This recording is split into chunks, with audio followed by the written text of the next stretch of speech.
নমস্কার, তোমাদের সবাইকে সানাস স্মাইল এডুকেশন সেন্টারে স্বাগত জানিয়ে আজকের পর্বটি শুরু করছি। আজকে তোমাদের জন্য নিয়ে চলে এসেছি তোমরা যারা ষষ্ঠ শ্রেণীর দ্বিতীয় পর্যায়ক্রমিক মূল্যায়ন পরীক্ষা দেবে তোমাদের জন্য রায় ও মার্টিন প্রশ্ন বিচিত্র থেকে আজকে সমাধান করে দেখাবো পরিবেশ ও বিজ্ঞান বিষয়ে মডেল নাম্বার 16 অর্থাৎ 16 নম্বর স্কুলের যে সমস্ত ছোট ও বড় প্রশ্নগুলি আছে সমস্ত প্রশ্নের উত্তরের সমাধান করে দেখাবো। আগের ভিডিওতে তোমাদের আমরা পরিবেশের 1 থেকে 15 নম্বর স্কুলের সমাধান করে দেখিয়ে দিয়েছি। এছাড়াও বাংলা বিষয়ে মডেল সেট সমাধান করে দেখানো আছে। এছাড়াও ইতিহাস ভূগোল ও মডেল সেট কমপ্লিট হয়ে গেছে। তোমরা যারা এখনও দেখোনি ওদের প্লে লিস্টে গেলে পেয়ে যাবে। চলো দেরি না করে মূল বিষয়ে যাওয়া যাবে। প্রথমে আমরা দেখব শূন্যস্থান পূরণ করো। অশ্ম কথাটির অর্থ কী? এটা উত্তর হবে শিলা বা প্রস্তর। তোমরা উত্তরটা লিখবে শিলা বা প্রস্তর। শিলা বা প্রস্তর, উত্তরটা দেখে নাও, শিলা বা প্রস্তর। পরেরটা দেখো কি আছে, পরবর্তী প্রশ্ন দেখো আয়তন ইকুয়াল টু দৈর্ঘ্য ইন্টু উচ্চতা। এটা উত্তর হবে প্রস্থ, প্রস্থ ইন্টু উচ্চতা। পরবর্তী প্রশ্ন দেখো নিজের দেহে নিজে খাদ্য উৎপাদন করে, এটা হচ্ছে সবুজ উদ্ভিদ। পরবর্তী প্রশ্ন দেখো 1 কিলো পাস্কাল সমান কত পাস্কাল? এটা উত্তর হবে 1000 পাস্কাল। পরবর্তী দেখো চাপ ইন্টু ক্ষেত্রফল ইকুয়াল টু, এটা উত্তর হবে বল।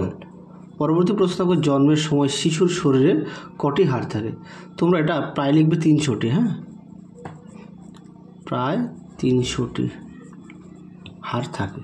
পরবর্তী প্রশ্ন দেখো 2 দাগে কী আছে, সঠিক উত্তরটি নির্বাচন করে পূর্ণবাক্যে উত্তর দাও।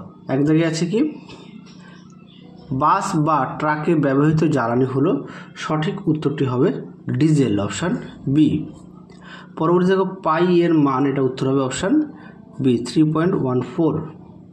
পরবর্তী প্রশ্ন দেখো নবীকরণযোগ্য শক্তির উৎস হলো, সঠিক উত্তর হবে সৌর শক্তি, অপশান সি। পরবর্তী দেখো ডান ফুসফুসে 3টি খণ্ড আছে। পরবর্তী প্রশ্ন দেখো লোহা ও কার্বন মিশিয়ে তৈরি হয় ইস্পাত, অপশান এ। পরবর্তী প্রশ্ন দেখো সিএনজি এর পুরো নাম কি? এটা উত্তর হবে কম্প্রেসড ন্যাচারাল গ্যাস। পরবর্তী প্রশ্ন দেখো মৌলিক বা প্রাথমিক রাশি কাকে বলে? চলো প্রশ্নের উত্তরটা তোমাদের দেখাই, দেখে নাও। মৌলিক রাশি কাকে বলে উত্তরটি তোমরা এখান থেকে এই অবধি লিখবে আর অবশ্যই উদাহরণটা দেবে। দেখে নাও মৌলিক রাশি সুন্দর করে দেওয়া আছে, আমি মুখে বললাম না। চলো পরবর্তী প্রশ্ন দেখো।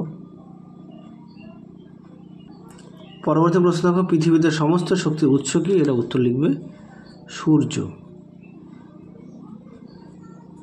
পরবর্তী প্রশ্ন দেখো ধমনী কাকে বলে? চলো প্রশ্নের উত্তরটা দেখো, দেখে নাও ধমনী কাকে বলে, যে সকল রক্তবাহ হৃৎপিণ্ড থেকে বিশুদ্ধ রক্ত বহন করে দেহের বিভিন্ন অংশে প্রেরণ করে তাকে ধমনী বলে। কাজটাও দেখে নাও, সুন্দর করে দেওয়া আছে। চলো পরবর্তী প্রশ্ন দেখবো আমরা কি আছে। পরবর্তী প্রশ্ন আছে কি, কোথাও কেটে গেলে রক্ত জমাট বাঁধতে কে সাহায্য করে? এটা উত্তর হবে অনুচক্রিকা, এটা উত্তর হবে অনুচক্রিকা। পরবর্তী প্রশ্ন দেখো এসআইতে বলের একক কি? এটা উত্তর লিখবে তোমরা নিউটন। পরবর্তী প্রশ্ন দেখো কি আছে, এবার আমরা দেখব 4 দাগের প্রশ্ন। শিলা কয় প্রকার? নিম্নলিখিত প্রশ্নগুলি উত্তর দাও। শিলা কয় প্রকার ও কী কী? পিউমিস কোন ধরনের শিলা? পিউমিস হচ্ছে আগ্নেয় শিলা। শিলা কয় প্রকার ও কী কী? দেখো প্রশ্ন উত্তরটি দেখে নাও। শিলার প্রকারভেদ সুন্দর করে দেওয়া আছে, তাদের সম্পর্কেও দেওয়া আছে, একটু দেখে নাও। চলো পরবর্তী প্রশ্ন দেখো কি আছে। এবার আমরা দেখব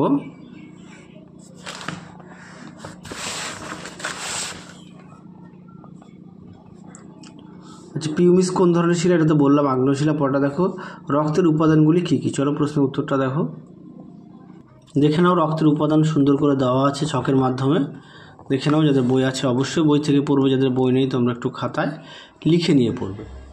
দেখে নাও রক্তের উপাদান। পরবর্তী প্রশ্ন দেখো রক্তের কোন উপাদান পাহারাদারের কাজ করে? উত্তরটা হবে শ্বেত রক্তকণিকা। পরবর্তী দেখো জীবাশ্ম কোন শিলায় দেখা যায়?